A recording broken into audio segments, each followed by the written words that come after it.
এমন কোনো আমল আছে কিনা যে আমল করে নবী সাল্লাল্লাহু আলাইহি সাল্লামকে স্বপ্নে দেখার সম্ভাবনা রয়েছে।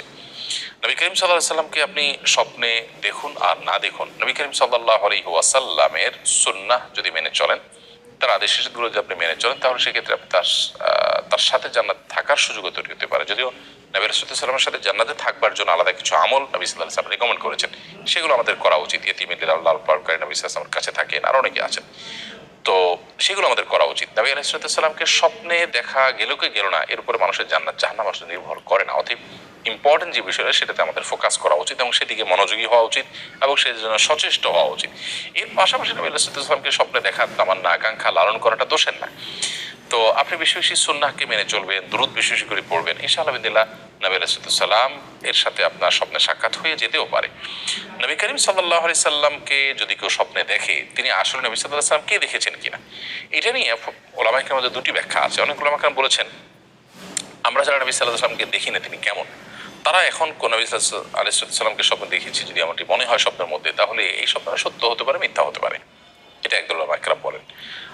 আর অন্য দল উলামায়ে কেরাম বলেন যে না, নবী সাল্লাল্লাহু আলাইহি সাল্লামকে স্বপ্নে দেখেছেন কেউ, মনে হয় তিনি নবী সাল্লাল্লাহু আলাইহি সাল্লামকে স্বপ্নে দেখেছেন, হতে পারে একজন একভাবে দেখেছেন। কারণ হাদিসে আসছে নবী সাল্লাল্লাহু আলাইহি সাল্লাম বলেছেন, শয়তান আমার আকৃতি ধারণ করতে পারে না, শয়তান স্বপ্নে নবী সাল্লাল্লাহু আলাইহি সাল্লামের আকৃতি এসে আপনাকে বিভ্রান্ত করবে, আকৃতি ধরে, এই সুযোগটা নেই।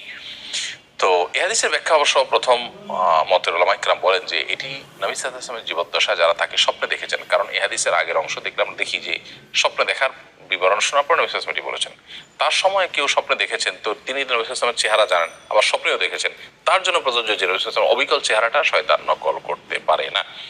যাই হোক, তো এটা ভিন্ন বিষয়, যেটা নিয়ে মত পার্থক্য আছে। বাট সুন্নাহর উপর আমল এবং অধিক পরিমাণ দুরূদ পাঠ করা এটা কর্তব্য, এবং এর মাধ্যমে নবী সাল্লাল্লাহু আলাইহি ওয়াসাল্লামের সাথে আপনার শরীর সম্পর্ক তৈরি হবে ইনশাআল্লাহ তাআলা। সাবির আহমেদ রিফাত আপনি লিখেছেন, মডারেট মুসলমানকে সম্পূর্ণরূপে তার ধ্যান ধারণা ইসলামিক করা যায় কিভাবে? কেউ যদি পুরোপুরি বিদেশে সেটেল হতে চায় তাহলে তাকে কিভাবে বোঝানো যেতে পারে?